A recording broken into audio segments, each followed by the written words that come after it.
Asasi za kiraia tumekuwa tukiibua mambo ya kijamii, changamoto za kijamii, tunatengeneza ilani kila uchaguzi. Tumekuwa tukikaa tunatengeneza ilani, na katika kutengeneza ilani zetu hizo tunakwenda kukabidhi kwa vyama vya siasa, tukitegemea kwamba chama chochote cha siasa kitakachoshinda madaraka basi kitakwenda kutekeleza yale mambo ambayo tuliwapa waingize kwenye ilani yao. Tunashukuru kwamba CCM pamoja na vyama vingine tuliwakabidhi, na tunategemea sasa baada ya uzinduzi wa leo au kwenye shughuli hii ya CCM, pengine tutaangalia kwenye ile ilani yao wamebeba kiasi gani mambo tuliyowapeleka.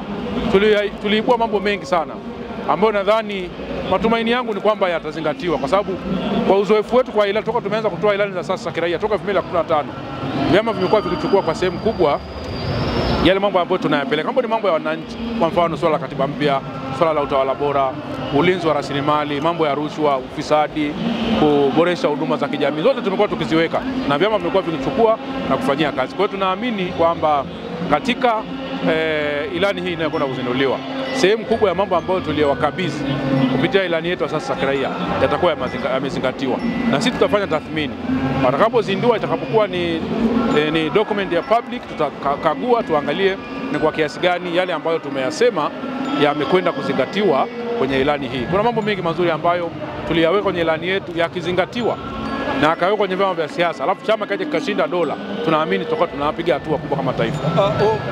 Mkutano wa CCM unafanyika katika kipindi ambacho bunge linaendelea. Wakati huo tunaelekea katika kampeni za uchaguzi mkuu. Unadhani tension ya mkutano wenyewe ukoje kulinganisha na haya matukio mawili?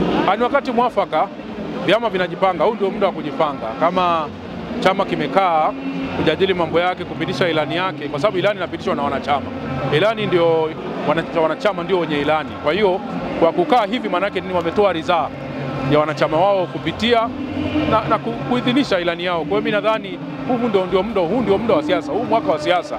Kwa hiyo huu ni muda mwafaka wa vyama kuanza kujipanga, kwa sababu baadaye utakapoingia kwenye mchakato wa uchaguzi wanatakiwa waende sasa wakiwa tayari wameshajipanga. Uchaguzi, ili uweze kushinda uchaguzi lazima ujipange muda mrefu, lazima ujiandae, uandae nyaraka, uandae agenda, uandae vitu ambavyo unakwenda kuwaambia wananchi. Kwanza ukawaambia wananchi, kama chama kilichoko madaraka, kwa mfano kama CCM wako madarakani, lazima waambie kwanza wananchi wamefanya nini, alafu la pili watafanya nini, tofauti na vyama vingine vya upinzani. Vyama vya upinzani havina vya kuwaeleza wananchi zaidi, wao wanawaambia tukitupa madaraka tutawafanyia hivi, kwa sababu wao kwa madarakani.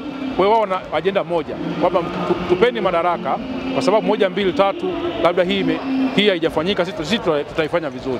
Lakini hawa wana kazi mbili, kueleza wananchi kwanza wamefanya nini, lakini la pili ajenda za kwenda kufanya nini. Ndio tunasema kwenye ilani yetu, na sisi hizo ajenda tulizoziweka kwenye ilani yetu, kwa sababu ni ajenda za wananchi, tunaamini vyama vinapaswa kuchukua vikavinadi kwa wananchi, ndio wananchi watawapa ridhaa.